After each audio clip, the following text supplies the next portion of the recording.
चित्तौड़गढ़ जिले की आरनी गांव में गोचर भूमि और रास्तों से अवैध कब्जे हटाने की मांग को लेकर शुरू हुआ आंदोलन अब और तेज हो गया है। भूख हड़ताल तीसरे दिन भी जारी है, लेकिन प्रशासन की ओर से अब तक कोई ठोस कदम नहीं उठाया गया।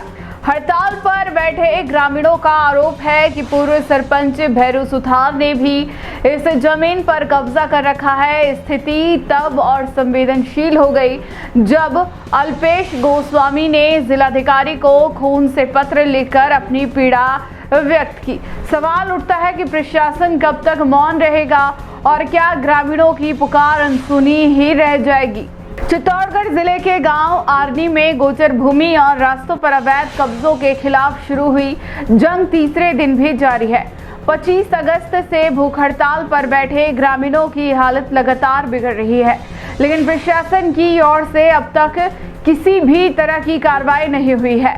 भूख हड़ताल पर बैठे नारायण गिरी गोस्वामी, अमित गिरी गोस्वामी, सत्यनारायण राजू संपत जाट और रतनलाल सुखवाल ने साफ कहा कि यह आंदोलन उनकी जमीन और हक की लड़ाई है। नारायण गिरी ने आरोप लगाया कि प्रशासन पूरी तरह मौन है और उनकी पीड़ा को सुनने को तैयार नहीं है। वहीं अमित गिरी ने कहा कि हम अपनी जमीन के लिए मरहम तक लड़ेंगे। गांव के लोगों का आरोप है कि पूर्व सरपंच भैरू सुथार ने भी गोचर भूमि पर अवैध कब्जा कर रखा है। ग्रामीणों की मांग है कि इस कब्जे को तत्काल हटाया जाए और गोचर भूमि को मुक्त कराया जाए। इस बीच आंदोलन की आग और भड़क गई जब अल्पेश गोस्वामी ने जिलाधिकारी को खून से लिखा पत्र सौंपा। पत्र में उन्होंने लिखा कि जब शब्द थक गए और कलम कांपने लगी तब हमें खून से लिखना पड़ा। यह सिर्फ पत्र नहीं बल्कि हमारे गांव की चीख है।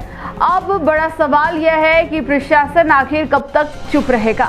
क्या ग्रामीणों को इस आवाज को अनसुना कर दिया जाएगा या फिर न्याय दिलाने के लिए कोई ठोस कदम भी उठाए जाएंगे। हम पिछले 3 दिनों से दिनांक 25/8/2025 से भूख हड़ताल पर बैठे हैं। हमारी प्रशासन से मांग है कि जो पूर्व सरपंच भैरूलाल सुथार एवं सीमा सुथार द्वारा गांव आरणी तहसील राखनी जिला चित्तौड़गढ़ में स्थित गोस्वामी और नाथ समाज की शमशान भूमि शंकरगट्टा पर जो रोड है उस पर काटे गए अवैध पट्टे एवं गो चरनोट की जो जमीन है उस पर काटे गए अवैध पट्टे को निरस्त करवाया जाकर उनके खिलाफ कानूनी कार्रवाई कराई जाए एवं गौ माताओं को उनका न्याय दिलाए। हम इस मांग को लेकर भूख हड़ताल पर बैठे हैं, लेकिन प्रशासन द्वारा किसी तरह की कार्रवाई नहीं की जाए। जय गौ माता, जय भारत।